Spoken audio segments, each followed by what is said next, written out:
Ay, mira, y esa luz está re bonita. Pero es que tú te ves muy bonito. Se ve como una piscina. Me encanta. ¿Cómo hago eso? ¿Qué le pongo yo para...? Pero se ve súper lindo. Se ve súper Es porque bonito. hay un vidriecito que crea esa sombra que te gusta piscinesca.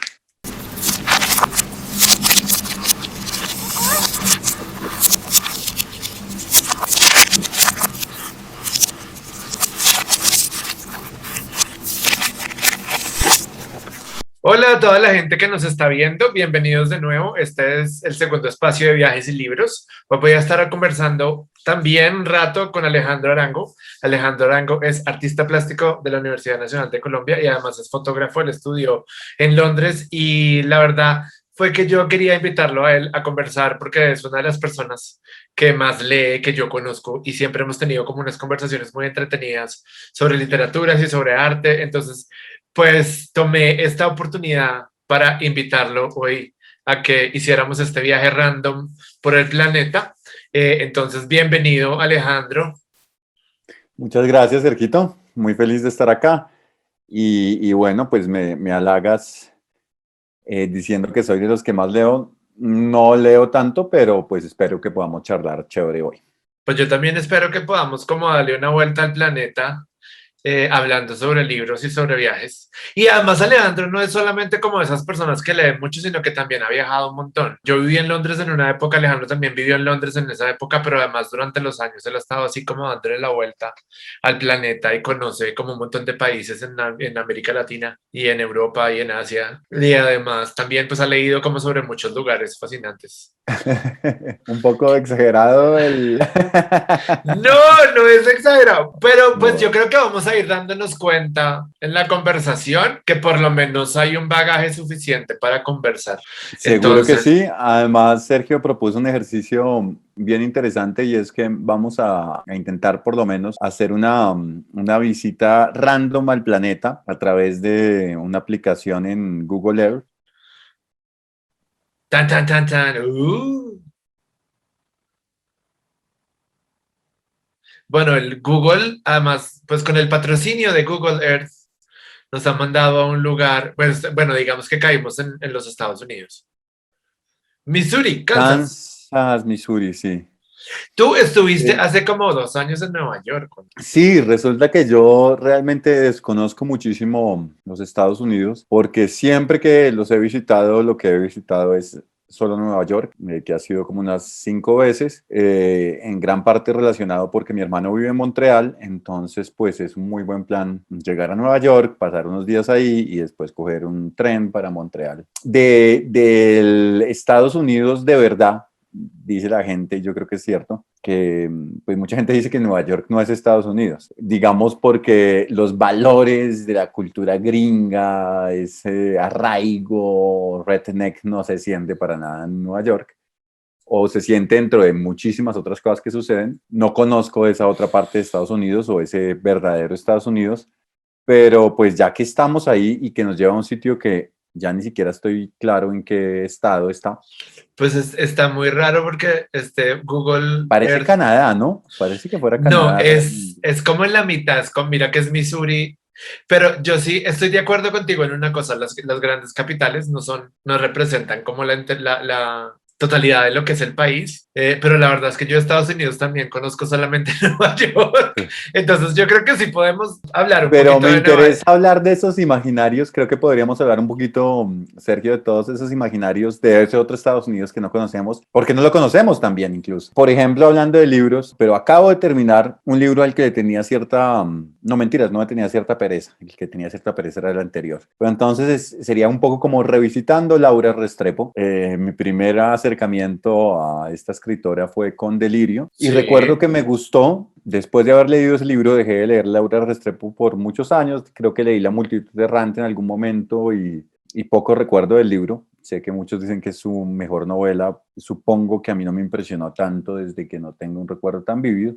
Y ahorita cogí un libro que sí le tenía pereza, que era El Divino, que ahí otra vez volveríamos o Los Divinos, que ahí sí tendríamos que hablar sobre Bogotá. Y de ahí pasé al libro del que vamos a hablar ahorita, que es Hot Sur. Ujú. También le tenía cierta pereza, no sé por qué, por el nombre. porque me sonaba como un América Latina exotizado, en fin. Y sí tiene que ver con eso, pero pues de una forma muy interesante. Y el libro transcurre en Estados Unidos, pero algo en Nueva York, pero sobre todo en estas zonas un poquito más, digamos, el Estados Unidos profundo. Me disculpo por no saber exactamente los estados. Recuerdo que hay un momento en el que viajan hasta Colorado y tienen que atravesar, demoran 3 días en hacer el recorrido. No recuerdo cuál era el estado inicial en el que estaban. Que también es Laura Restrepo y me pareció absolutamente maravilloso. Es básicamente, a mi modo de ver, un thriller, pues una novela detectivesca. Primero relata muy fuertemente como la dinámica de las cárceles en Estados Unidos, pues habla sobre una migrante colombiana que es encarcelada injustamente y bueno, ahí hay todo una tensión sexual, en fin, pero es muy interesante porque pues describe en parte como la atmósfera y las dinámicas en una prisión estadounidense. Me parece súper interesante, que es un tema que siento que en los últimos años ha estado en boga, pues con esto de Orange is the New Black, también con documentales acerca pues del problema de las prisiones en Estados Unidos y cómo es el país que tiene mayor población en prisión del mundo, digamos que en proporción, y no sé si capaz que no solo en proporción, sino a nivel absoluto. Entonces es como muy interesante meterse en ese mundo de las prisiones en Estados Unidos, que son de cierto tipo. Y por otro lado, pues como que retrata, entre comillas, pues porque supongo que hay una variedad muy amplia de lo que puede haber en ese tipo de sociedad, pero bueno, retrata un poco la psicología de este campesino del Estados Unidos un poco abandonado, del Estados Unidos sureño, pero también a pesar de ser blanco, siendo pobre, redneck, y como que dibuja un poco las tensiones y también al mismo tiempo las comuniones entre una migración como la migración latinoamericana y esta población pobre pero caucásica estadounidense. Y es que me quedé pensando un poquito como en esa idea de Nueva York, y no sé si en Estados Unidos uno diga también la provincia, pero entonces se me vinieron a la cabeza dos cosas que dos autores que me parecen como de lo que no pensaría que es como esa América profunda, y uno es, pues efectivamente, uno de mis libros favoritos y la Biblia de los periodistas, que es La sangre fría de Truman Capote. Yo no sé si tú leíste alguna vez La sangre No, pues fría. es un libro tan como tan contundente que de hecho no he querido volver a leerlo porque son como esas cosas que uno siente que son unos puntos de quiebre tan fuertes en la vida que le da miedo revisitarlas, como a ciertas personas. Sí, pero yo creo que ese libro, yo estaba en Nueva York, yo fui a Nueva York en el 2010 y allá entré a una biblioteca y a una librería, a una de estas librerías como X, de las que hay en todas partes, que no me acuerdo cómo se llaman, que son estas grandotas en cadena, y compré dos libros. Compré Sangre Fría de Truman Capote, nunca pensé que fuera a llegar a ser tan decisivo, y empecé a leerlo y no me enganché, y compré To Kill a Mockingbird, que también es otra de estas obras cumbres de la literatura gringa que nunca lo he podido leer. Pero luego con los años empecé a leer a Sangre Fría, y luego fue por eso que me dediqué como a la crónica, pero tengo esta imagen como de estas planicies gigantes que son como la descripción de Sangre Fría del lugar donde suceden los acontecimientos, que es este asesinato, y me parece que es un gran encuentro porque resulta que el juicio fue aquí en Kansas, que Ah, ok. Kansas es el estado que está al lado de lo que nos salió en Google, pero además esto es una cosa, eh, cuando como un año, pregunté en Twitter como que alguien me recomendara series de televisión y alguien me recomendó The Ozark, Sí. y que es una serie así como de narcotraficantes, de un tipo que tiene que lavar plata, y sonó una canción que se me quedó pegada y la escucho todavía, que se llama Wichita Lane. Y Wichita Lane, que luego te la puedes escuchar, es una canción sobre un señor que instala redes telefónicas en esas planicies gringas. Entonces es como esta historia de este señor. Es una canción que a veces no se deja como entender, es muy rara, la letra es rara, pero me parece como que es esa representación de las grandes planicies gringas y la literatura gringa. Pero entonces me acordé de eso. Pero podemos seguir hablando de No, Sangre Fría. no, pero hermosísimo, o sea, porque sin duda Truman Capote es uno de los grandes narradores de esa zona, por no decir alguien como Faulkner, y dentro de Faulkner, pues yo les cuento mi experiencia con Faulkner que ha sido nefasta, No porque ni más faltaba el tipo fuera malo, sino porque es muy difícil entender el inglés de Faulkner. Resulta que yo hace rato tenía ganas de meterle el diente a semejante monstruo y tengo una madre que no puede ser más cariñosa, entonces cuando le dije que quería leer algo de Faulkner, mi mamá llegó con 6 novelas de Faulkner. Y entonces yo, como Sergito seguramente haría lo mismo, yo le se lo pedí a mi mamá porque iba a Canadá. Y le dije, no, es que yo quiero leer a Faulkner en inglés, porque es que yo sé inglés, ¿no? Y yo no lo voy a leer en una traducción, ¿qué creen? Pues no entendí un carajo, me leí la novela completa, ya no me acuerdo cuál de todas, y no entendí un carajo, esto era una paridera terrible, pero solo uno de los libros que me trajo traía 5 novelas. Entonces, nada, leí otros 3 libros después y después dije, bueno, vamos otra vez, ya me siento recargado, otra vez a leer a Faulkner. Y leí la primera página y no fui capaz. Las primeras 10 no fui capaz porque simplemente no entendía. Entonces, bueno, digamos que Faulkner para mí queda como un gran misterio dentro de esa narración del sur y del Estados Unidos profundo. Pero bueno, quería contar esa anécdota y espero que alguna vez creo que me va a tocar así muy a mi pesar, como un perrito con el rabo entre las piernas, en algún momento leer una buena traducción. Volver, revisitarlo. Revisitarlo. Hablando, ¿sabes qué? Estaba pensando, es que yo siento que a mí me pasa con Faulkner, no lo he leído, y sé que como lo que sabe todo el mundo que Faulkner fue como una influencia para García Márquez, pero, pero siento que cuando pienso en esos autores que uno tiene que leer, a mí me pasó eso con The Burroughs, sí, y resulta que me pasó que Burroughs también es como de los Estados Unidos profundo, ¿no? A pesar de que es un tipo que vivió por todas partes.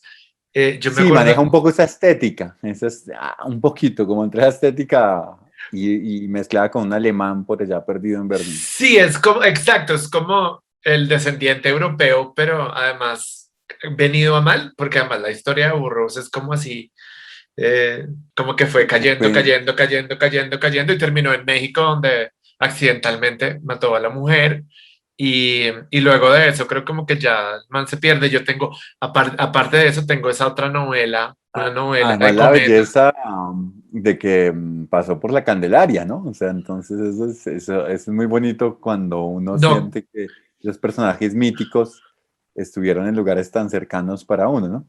cuéntame eso, no lo sé. Pues sí, Burroughs en ese viaje por Latinoamérica aparece sobre todo en Yonki.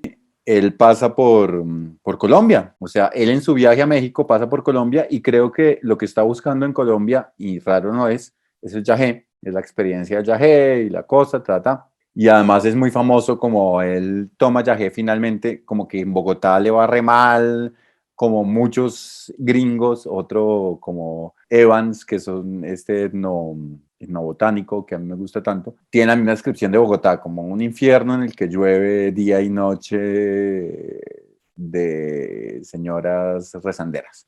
Entonces, bueno, así lo describe. Y sí, Bogotá Pues es un poquito así, también tiene otra cara, pero Pues sí. Bogotá siempre ha sido, excepto por los últimos 50 años o 30 años, siempre fue una ciudad muy pacata, muy cerrada, muy tradicional y yo siento que a mí siempre me gusta traer a colación ese libro que es el que escribió Hiram Bingham. Hiram Bingham supuestamente llegó a Machu Picchu y Machu Picchu, le preguntó a un campesino y el campesino lo llevó a Machu Picchu, pero entonces el que se conoce como el descubridor de Machu Picchu es Hiram Bingham, pero pues no lo fue, ya la gente de la zona sabía que ya había una ciudad. Pero él hizo una cosa que me parece impresionante y es que en el año, creo que 1906, hizo la ruta de Bolívar. Él decidió que quería hacer la ruta de Bolívar y entonces salió de Caracas, bajó por toda Venezuela, llegó como a Cúcuta o a Santander, bajó, luego llegó a Bogotá y luego siguió hasta Santa Marta. Y escribió un libro y en esa parte habla sobre Bogotá. Entonces, es una de las partes que más me acuerdo de Bogotá, que cuando, como lo describe él, es que es una ciudad donde hace mucho frío, sí, pero entonces la gente se viste de forma europea, o sea, los hombres se ponen sombreros de copa y gabanes, pero al mismo tiempo son indígenas. Entonces los hombres se ponen como esta ropa súper inglesa, negra, pero al mismo tiempo llevan como ruana de colores y camisas coloridas y es súper raro porque él dice que esa mezcla le parece rarísima porque es como si los ingleses se vistieran chistoso. Me acordé un poquito como de eso, pero también dice que es una ciudad como muy pacata, como una ciudad con donde la gente no es como tan querida, no. Y yo siento que sí debe haber sido como muy raro ser burros y llegar a esa Bogotá como de mediados del siglo XX, como después de la Segunda Guerra Mundial, no sería la ciudad más entretenida. Y seguramente, o sea, no sé si a ti te pasa y me parece bellísimo que terminemos hablando de Bogotá estando en Kansas, en donde sea que estemos. Eh, pero, pero es una ciudad difícil. O sea, yo creo que aún hoy es una ciudad difícil. Estaba pensando en un extranjero que he visto caer cada vez más en situación de indigencia. Y resulta que yo últimamente he desarrollado cierta amistad con, pues, con habitantes de calle y los he llegado a considerar mis amigos. eh, y estaba reflexionando sobre cómo es de diferente la relación que yo establezco con este gringo. O sea, por alguna razón, el hecho de que sea un gringo en condiciones de indigencia, reconozco y no me enorgullezco al respecto, como que me hace no tener tanta empatía, como que me hace tener un Porque es cierto, gringo. porque es gringo, como que de alguna forma vaya, como si alguna parte de mi cerebro dijera, vaya y le pide al Obamacare, no nos joda. El otro día tú me habías hablado de este muchacho gringo que es un gringo inteligente chapinero y resulta que efectivamente lo vi. El día que nos encontramos en el parque, seguí caminando cuando de pronto veo a este muchacho muy alto, rubio, de pelo así como así, y dije, ay, ese es el indigente gringo del que Leandro me estaba hablando. Y me Y estaba imaginando, pues, lo bobos que somos los seres humanos, porque entonces hoy yo al general lo evito, porque como les digo, tengo una injusta discriminación porque es gringo y porque como que, sí, no, por alguna razón no encuentro tanta empatía ahí. Y decía, ¿y qué tal que este tipo fuera un Burroughs del siglo XXI? O sea, un tipo que está aquí viviendo su locura y es un gran escritor, un gran pintor, un gran cineasta. Entonces ahí yo lo juzgaría, no, es que él está al frente de mi cuadra y no sé por qué no hablé con él y yo lo traté mal. Y entonces toda mi relación se, se distorsionaría alrededor, simplemente porque el tipo sabe escribir o sabe cantar o sabe pintar. pues Entonces, nada, estaba reflexionando sobre los ridículos que somos seres humanos a ese nivel. Pues los seres humanos prejuzgamos y juzgamos y juzgamos después de haber juzgado. Pero ahí me acordé Sí. de dos cosas que me parecen muy chéveres y son dos cosas. El otro día estaba hablándole a alguien de eso. Ahorita que dices como estos personajes que uno no sabe si cuando está al frente de ellos en la calle son los grandes burros. Y ahí me acordé y me dio el chispazo que yo no sé si tú alguna vez lo has escuchado. Hay un libro que se llama El vampiro de la colonia de Roma, que a mí me la presentó un amigo que viaja por todo el mundo. No sé si ahora pues se puede viajar por la pandemia. Dice, El vampiro de la colonia de Roma es una novela del escritor mexicano Luis Zapata Quirós, pero es una novela que uno no consigue publicada por una gran editorial. Es una novela como publicada como por una editorial X.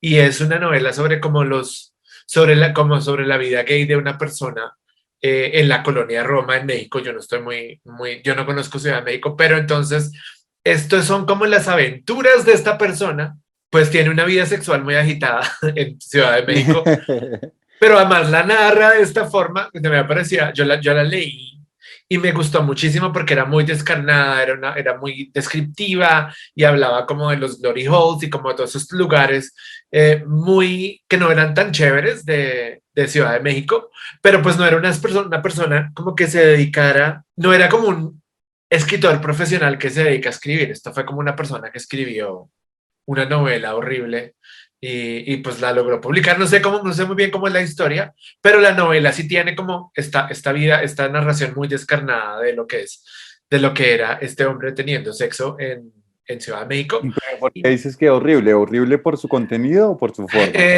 Más por la forma, porque además está mal escrito, no tiene puntuación. Todo lo que uno esperaría como gran escritor que tuviera, no lo tenía. Esta es una novela absolutamente no profesional. Pero yo la disfruté muchísimo y me gustó mucho. Y me hizo acordar de otra cosa y es un blog que yo leía de un personaje que se llamaba Selvio. Selvio era una persona de México también que tenía un blog y esta persona escribía unos encuentros, al principio se notaba que era estos encuentros sexuales que él tenía y describía unos personajes, como llegó un gringo y luego pues el man empezó a tener como mucha fama, no fama, digamos que la gente lo empezó a leer y empezó a repetir la misma estructura una y otra y otra y otra vez y narraba estas historias una y otra vez, era la misma historia repetida, pero llegaba a un punto donde era fascinante al principio como esta persona que uno no se notaba que no tenía un entrenamiento literario, empieza a crear como estas ficciones y a contar lo que le pasaba y luego se volvía como una especie como de repetición de la repetidera que también era fascinante, eran las dos cosas, eran como muy, muy entretenidas. Sí, ahí mira, yo estoy, ahí me alejo, me alejo, me alejo, ahí estamos en la comuna de Chapinero. Además hay una cosa que me parece muy particular de este mapa porque mira cómo está puesto el mundo. Listo, entonces, bueno, hágale pues. Pues mira, pero Ponga ahí. lo que quería era que vieras cómo está puesto el planeta y cómo se ve el mapa de esta forma tan decolonial. Ay, hermosísimo, El, no- el, hermosísimo. el norte, que no estoy como el norte, pues entonces mira lo que sucede, por ejemplo, con Colombia cuando uno se acerca. Como que uno no está acostumbrado a ver el planeta así. Pues entonces escojamos otro lugar y luego seguimos disfrutando de la paradoja de lo que es el Google Earth. Ta, ta, ta, tan. Que lo amo, definitivamente, a pesar de que yo estoy consciente de que lo que estamos haciendo es vendiendo nuestros datos y en fin, pues nada, tener todas esas plataformas está muy emocionante. No, esto está fantástico. Nos acaba de salir un lugar que se llama Wispa Piasek en Polonia. Polonia, me gusta ese tema, no Cuéntamelo porque haya todo. leído nada de Polonia, sino sobre todo por mi pareja que se ha leído muchísimo de Polonia, ha visitado Polonia también. ¿Por qué? Y ¿Por cosas de la vida? ¿Porque le interesa Polonia? no, le interesaba Polonia, o sea, mi primer acercamiento con Polonia fue el acercamiento de alguien tremendamente neófito en el asunto, y fue conocer a polonesas. Ajá. Eh, y en Inglaterra había como este mito de que las polacas eran locas. Sí, sí. Tengo también amiga polaca por ahí. Y coincidí con eso, o sea, las pocas polacas con las que tuve contacto en Inglaterra, roommates y eso, sí tenían una forma de ser increíblemente exacerbada. Eran personas, digamos que con los sentimientos a flor de piel. No, eso también me parece sorprendente. Yo también cuando vivía en Londres, una de mis grandes amigas, desafortunadamente, pues ahora no tenemos mucho contacto, pero una de las personas más especiales que yo conocí en la vida era Joana, una amiga que era de Varsovia, algo así como lo que tú ves, que es una persona que tenía como todos los sentimientos y las emociones al frente. Como ella siempre tenía como esta facilidad de estar contenta y me acuerdo mucho de ella porque cuando empezamos a conocernos, cuando empezamos a salir como amigos, ella estaba leyendo Chocolate. Ah, Ese libro que, en el que se basó la película, para más ella tenía una versión en polaco que decía como chocolate. Me acuerdo que me enseñó a pronunciar chocolate en polaco y ella como que lo estaba disfrutando mucho. Yo no me acuerdo ni siquiera pues de qué se trata, pero me vino eso a la cabeza. Un saludo para Joana. un saludo, por favor, para Joana. Un agradecimiento para Google Earth, a excepción de que yo no quería dejar de mencionar, como le había contado al director del programa Sergio, que es que Google Earth es lo mejor del mundo. Pero hay una cosa realmente desagradable y es que, señores, escuchas, busquen Palestina en Google Earth y vean el resultado. Cuando vean el resultado y lo busquen si quieren, van a entender por qué siento que realmente deberíamos no utilizarlo. Es realmente vergonzosa la posición de Google Earth al respecto. Estoy haciéndolo porque ya me quedé. Bueno, ahí estoy reflejándolo. ¡Ay, por fin! Sí está, sí está. No estaba, señores, no estaba. Y realmente me siento feliz al respecto. Antes, o sea, antes me refiero a hace 2 meses, cuando ustedes ponían Palestina en Google Earth, les mostraba un lugar perdido en el Océano Atlántico o Pacífico, o sea, un lugar en el mar. absolutamente perdido en Oh. nada, o sea, como coman mierda, Palestina no existe. Ahora, aparentemente, gente valiente ha hecho una lucha al respecto y ya Palestina aparece donde debería estar. Esté Sí, uno de pues acuerdo, esté uno de acuerdo, ese es el lugar de Palestina. Gracias, Google Earth. ¿has leído algo sobre Palestina? ¿Alguna película que recuerdes sobre Palestina? Pues En es que Israel. entre Palestina y Israel la cosa es difícil, precisamente por eso ellos lo estaban poniendo así. ¿Tú has visto este documentalista, periodista inglés? Estaba pensándolo mucho, es que no me acuerdo cómo se llama. Hay una película bellísima, ahora que lo dices, parte de la historia como de tres adolescentes israelíes que fueron soldados en la Franja de Gaza, pues. Y es como todo este conflicto entre lo que les propone su ejército y su nacionalidad y la realidad que viven. Entonces, como mostrar todo el tiempo de un lado la frontera y del otro lado la frontera. Hermosísima, el nombre no me acuerdo. Es que me quedé pensando en este documentalista, que volviendo a este asunto de la América profunda, el documental se llama como Most Hated Town in America, que son esta religión, que eran los bigots, los que iban a los funerales de los judíos y de los funerales de los homosexuales a protestar, porque se iban a ir al infierno. Y de eso, porque son unos documentales buenísimos. Y el tipo incluso tiene también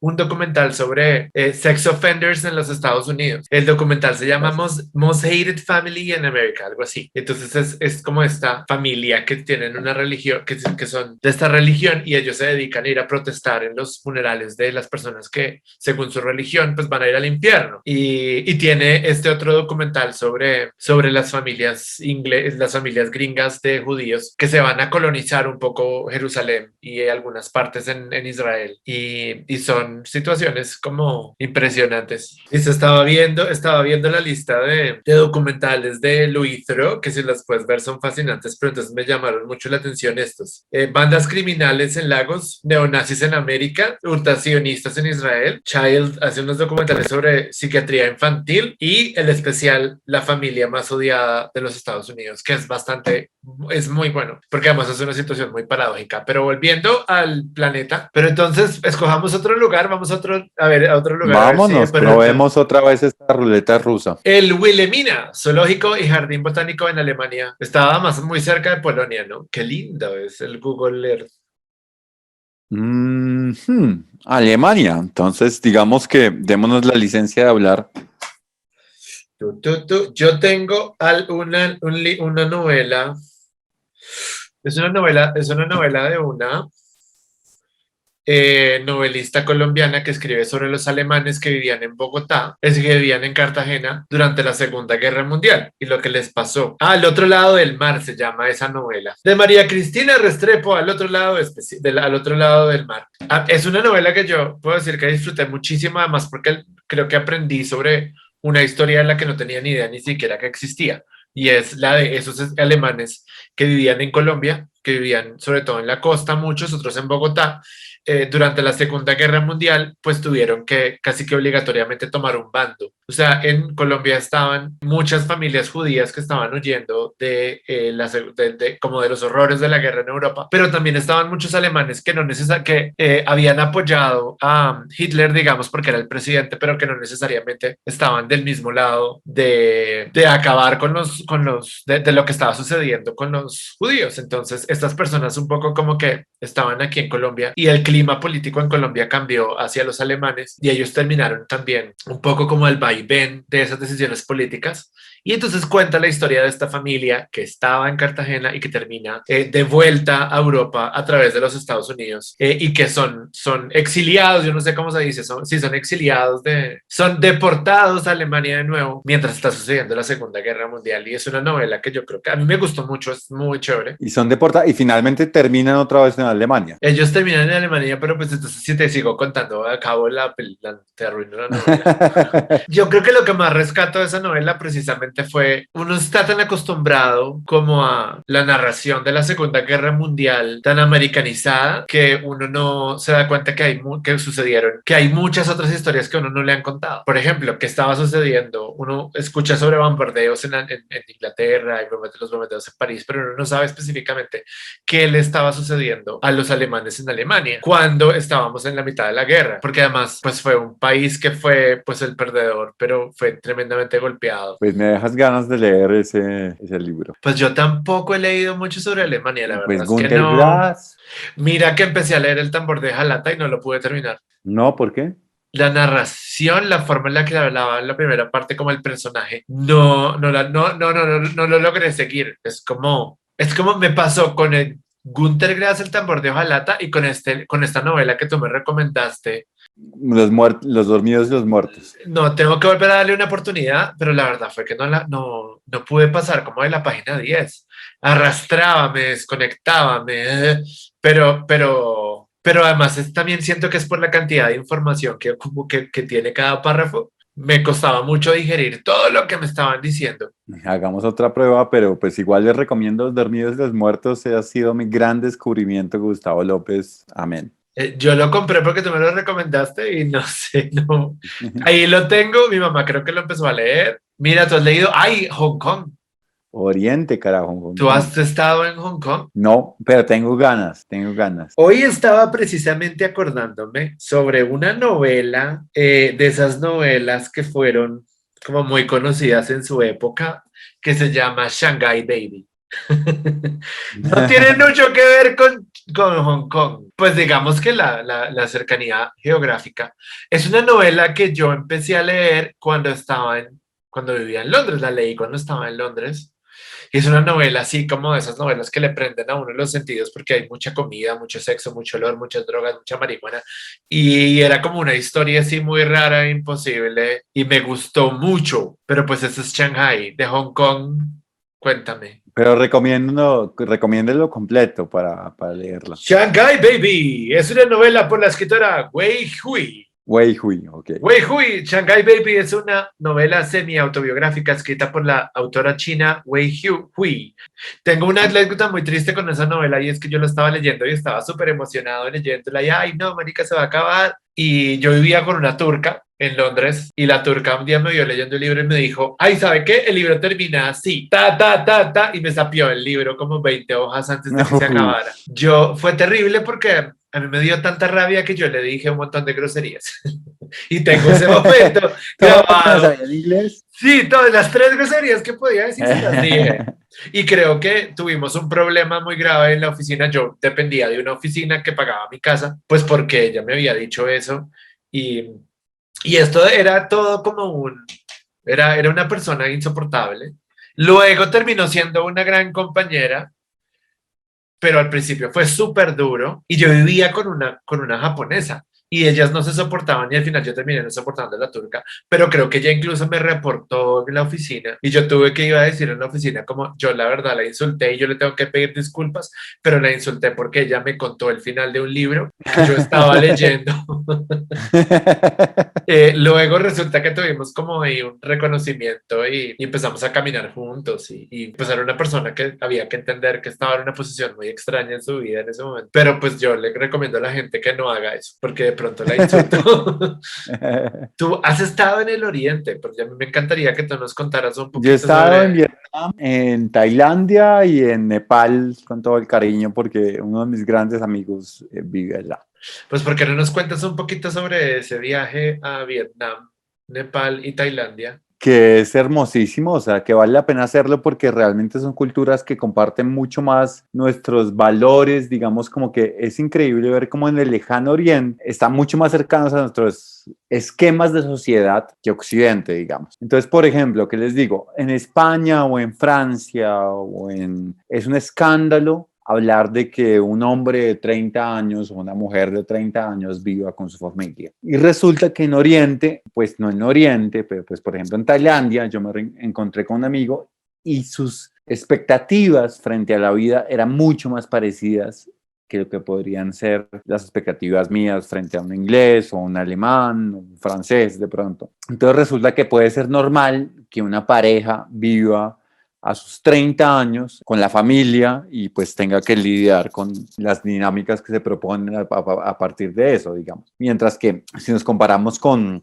Inglaterra o con Francia o Alemania, en fin, cosa es otra. Entonces como que yo encontré una cierta hermandad con Oriente, sentí que era similar en ese sentido con nosotros y pues nada, fue muy bonito porque fue sentir a veces lo tan lejano no es tan lejano. Yo creo que sí hay ciertos, bueno, no sé, es que la experiencia que yo tengo es con Filipinas. Y cuéntanos, Filipinas me parece encantador como idea. Pues lo que pasa, estaba leyendo últimamente sobre Filipinas un poco porque pues yo no sabía que Filipinas se llaman las Filipinas porque cuando los españoles llegaron, descubrieron las Filipinas, pues le pusieron Filipinas por el rey Felipe.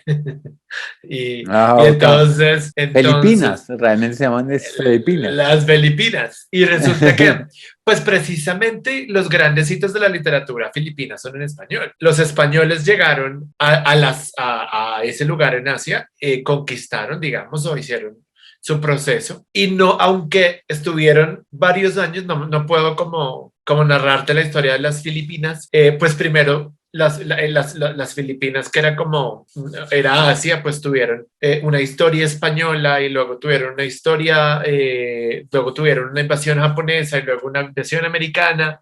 Y ellos hablan tagalog, pero durante mucho tiempo el idioma oficial fue español. Pero como que no se enraizó tanto y había también como intereses políticos porque el idioma fuera otro, pero mucho de lo que las personas de 50, 60, 70 años hablan, incluso cuando uno escucha personas hablando tagalog, pues ellos dicen mesa, silla, los nombres de todos los filipinos son Belén, Daniel, todos son muy españoles, son muy latinos y la comida guarda mucho de esa sensación latina, un poco. Yo me acuerdo que en Newcastle, no, sí creo que fue en Newcastle, estuve viviendo como 5 días con una familia filipina y era como estar en México. Era una sensación muy similar y resulta que efectivamente Filipinas dependía de el virreinato de México. Todas esas zonas tienen como una similaridad cultural muy extraña que uno no se imagina que eso pudiera llegar a pasar. Y me llama la atención que tú digas eso, que en estos países en donde, no sé, no existe esta costumbre occidental tan arraigada, tengamos esas cosas en común. El hecho de que la familia sea tan importante para nosotros. Exacto, el hecho de que tu mamá o tu papá, en fin, necesiten tu apoyo y tú quieras quedarte ahí con ellos hasta el final, eso no te lo entiende un inglés, ni un francés, ni un alemán. Te miran con caras de pobre imbécil. Mientras que un tailandés lo entiende absolutamente. Dice, claro, por supuesto que hay que estar al lado de la familia. No hay otra Y en esa opción. medida somos mucho más cercanos a ellos que a Europa. En realidad, nuestra relación con la familia y con el entorno cercano es mucho más cercano a eso que a la onda europea de, no, yo a los 13 años me fui, yo a los 13 años ya he ganado mínimo. Pues eso es Inglaterra. Y ya está volando, vuela, vuela, vuela. Y llegamos a Valdiat, que es un río en Francia. Hablemos sobre Francia. Ah, Francia, Francia. A ver, Francia para mí, para comenzar es París, entonces terrible, ¿no? Entonces Francia es centrada en este monstruo que es París. Entonces uno lee Cortázar, y uno lee Proust, y uno lee whatever, y entonces es París. O sea, Francia no existe, es París. A nosotros como estudiantes de artes, entonces tocó el sur francés, porque pues ahí fue que fue Van Gogh y Gauguin a hacer su asunto, pero también es muy difuso. O sea, realmente, ¿qué sabemos nosotros al respecto de eso? La luz del sur de Francia. Interesante, pero muy interesante porque como nosotros pintábamos, yo hace rato que no pinto, pero en algún momento pintaba, realmente uno se da cuenta cuando ve Cézanne o cuando ve Gauguin, antes de su parte pues más oriental, sí siente uno una luz muy particular y ellos pues recalcan y hacen énfasis en esa luz bien particular. Y ese es mi conocimiento de Francia. O sea, si no es París, es el impresionismo y lo que descubrió el impresionismo en Francia, en el sur. Y es bonito porque de alguna forma salirse de París y irse hacia el sur en Francia significa salirse de un cierto eurocentrismo, como que lo único que importa en Francia es París. Y lo único que importa en el mundo es Europa. Y lo único que importa del mundo es Europa. Y resulta que no, que estos pintores en el siglo XIX decidieron que había algo muy particular en la luz del sur de Francia. Suena muy pendejo, No, pero en para, realidad no es un dato pero en realidad pendejo. no. No es En un realidad dato no es para... pendejo. Cuando tú hablas de eso, yo me estoy imaginando como estos montones de paja que pintaba Monet. Hacía, volviendo al asunto este de la repetición, pues Monet se iba como a estos lugares. No, yo no estoy así como muy enterado de la vida de Monet, pero sí recuerdo que él hacía que él, pues los pintores impresionistas tenían la idea de cazar la luz, ellos eran como cazadores de luz, que además esto fue toda una revolución en la pintura, porque la pintura era de salón, y en París estaban estos grandes salones donde la gente llevaba su pintura, bueno, no sé, digamos que existía esta noción de los grandes salones de pintura, y resulta que los artistas impresionistas empezaron a salir a cazar la luz, y se convirtieron en deportistas. La pintura de los impresionistas era mal vista porque ellos salían con su cajita a la calle y a los prados y al sur de Francia, y resulta que pues pintar era algo que se hacía en la academia y en los museos y no se hacía en la calle, y si uno salía eso era hacer un deporte, y entonces como queñero. Y me gusta mucho siempre ese dato de Gauguin. Si es de Gauguin, ¿cuál es la hermana de... Sí, de Gauguin. Gauguin llegó hasta Perú y la hermana de Gauguin se casó con un colombiano y está enterrada en el convento de Santa Clara. Y Sí. entonces uno la encuentra en el convento de Santa Clara y la Si tumba. tú vas al cementerio central, en el cementerio central uno encuentra tumbas que dice como Felipe Uribe o Pepita Uribe de Gauguin o no sé quién. Yo vi varias lápidas con apellido Gauguin, porque la hermana sí se vino hasta acá. Gauguin sé que llegó hasta Perú y se quedó en Perú un tiempo y se devolvió. Entonces la luz impresiona, pues la idea de que cazar la luz te lleve hasta Latinoamérica es, pues en el siglo XIX es como impresionante. Gauguin, Exacto, Lugan. la luz, por ejemplo, la luz bogotana, que yo siento que es tan cercana a la luz inglesa, a la luz londinense. Sí, pues sí. Y Pues sí, y regresamos a pues no, Bogotá. seguramente no. Volvemos a Siempre hay que Bogotá. regresar a Bogotá porque somos bogotanos, ¿qué vamos a hacer? Bueno, pero tú querías, y me parece una buena idea terminar con esta idea me habías dicho que querías hablar un poquito sobre Laura Restrepo y sobre esta última novela que estás leyendo. Pues no quisiera terminar con ella porque no sé muy bien cómo terminar con ella. Pero entonces ya hablemos de Simplemente Laura Restrepo y Bogotá. Simplemente es el último libro que leí y entonces, a ver, mi juicio sobre ella, tremendamente irresponsable y en fin, es que me gustó Delirio, me gustó La multitud errante, me encantó Hot Sur, pero el libro donde yo siento que ella es ella y me cuestiona a mí mucho como ser humano es Los Divinos, porque siento que en Los Divinos es finalmente en el libro en que ella puede hablar de su entorno, ella puede hacer una interpretación de su cotidianidad realmente, de lo que le es propio. ¿Qué pasa en La multitud errante? Está hablando por desplazados, por gente que tiene una situación muy específica que la toca a ella, a cuya situación ella es sensible, pero pues ella es una mujer que no está en esa situación. En Los Divinos, ella está hablando de una mujer de clase media alta, que es seguramente a donde pertenece, y está hablando de personajes de esa clase media alta. Y ahí es donde yo siento que ella encuentra un asidero, realmente un lugar donde ya puede hablar, no interpretar, puede hablar en primera persona, porque es el lugar a donde ella pertenece. Y en esa medida, por eso es mi libro favorito de ella. Me leí Los Divinos y después Hot Sur. Y diría que Los Divinos es el libro cumbre de Laura Restrepo por una cosa horrible y es simplemente porque es su lugar familiar. Es el lugar donde ella puede hablar. Ella está hablando de las dinámicas de la clase media alta bogotana. Pues yo lo compré después de que hablamos y me hablaste tanto de Los Divinos y lo voy a leer. Es muy honesto, digamos. Y en eso nos toca a gran parte de los que estamos hablando aquí, que somos clase media, baja, alta, media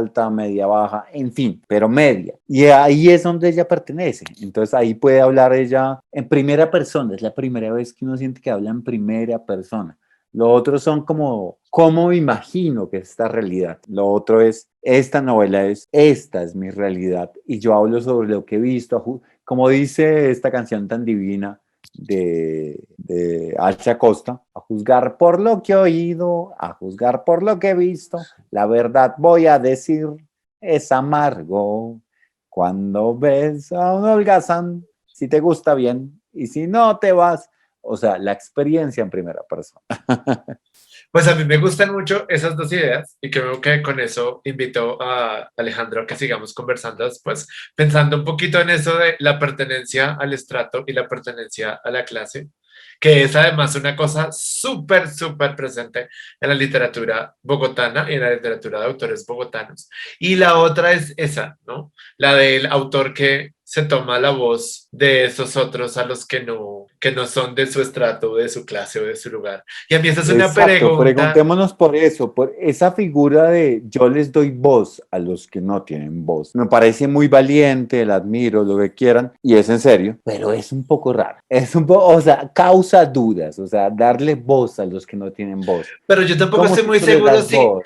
yo tampoco estoy muy seguro de si eso es algo que ella quiere hacer. O yo por lo menos Ah, no, siento, no, no, no, yo no hablo de ella, yo hablo como ya de un estamos de hablando. discurso que surge por ahí, que es empoderar, dar voz a los que no pueden. Y yo entiendo el por qué, pero a veces siento que puede, que tal vez no es la forma. Yo qué sé. Yo creo que hay lugares en los que funciona y hay lugares en los que no. Por ejemplo, ahora que uno habla en Bogotá sobre todo el asunto de las personas trans y de cómo hay todo un movimiento LGBT y resulta que ese movimiento LGBT muchas veces se toma la voz para hablar sobre las personas trans, pero resulta que ese mismo movimiento le corta la voz a las personas trans. Pero también pensando un poquito, yo creo que el gran ejemplo que para mí funciona de eso es el de Primo Levi y las narraciones que el libro, los que yo siempre los llamo cuento, pero no son cuentos, son estos relatos en los que él narra lo que le sucedió a él en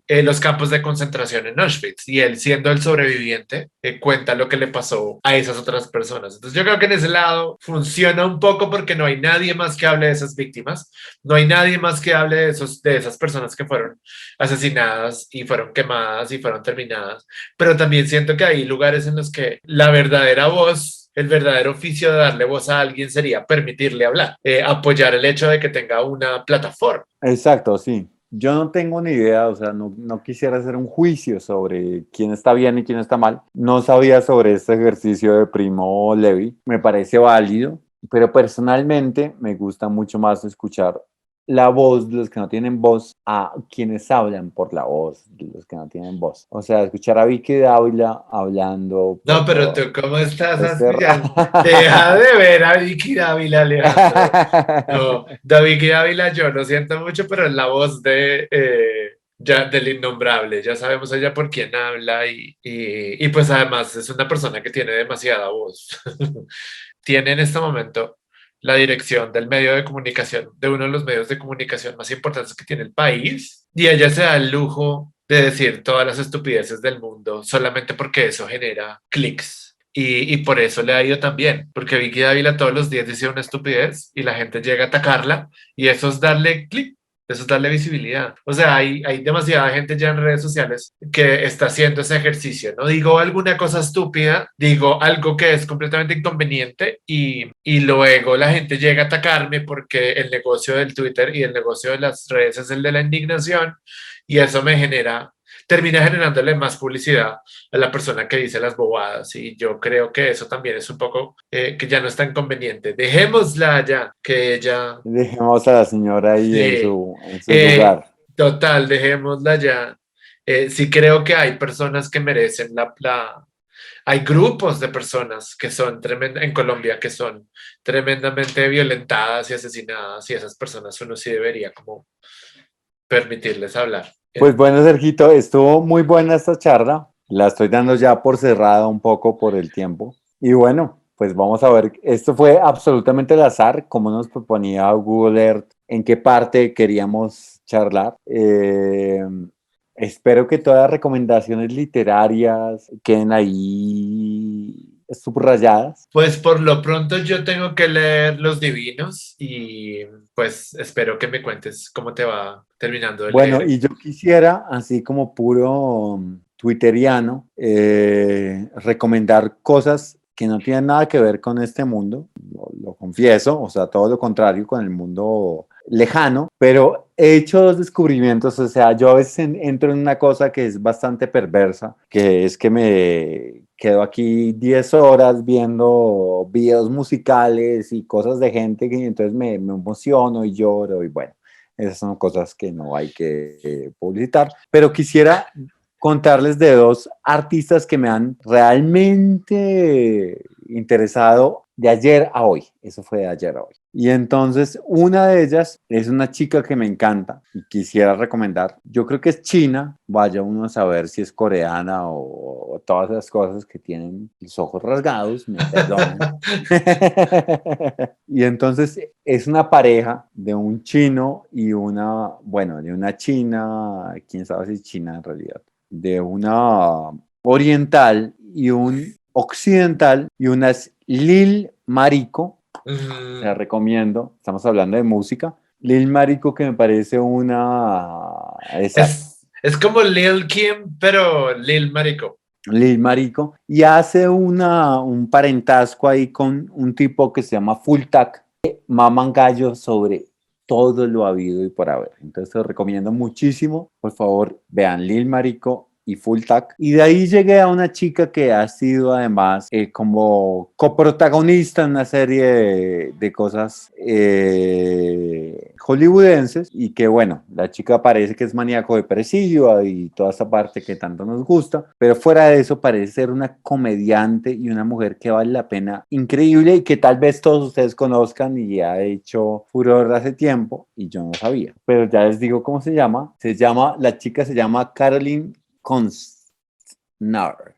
Listo. Con esa recomendación de Alejandro, estimada gente que nos está viendo, nos despedimos y les agradecemos por la compañía. Alejito, ha sido muy edificante y muy entretenido conversar contigo y espero verte muy pronto y que sigamos hablando de libros y de viajes. Pues Sergito, muchas gracias por invitarme. Espero que haya sido medianamente entretenido para los espectadores.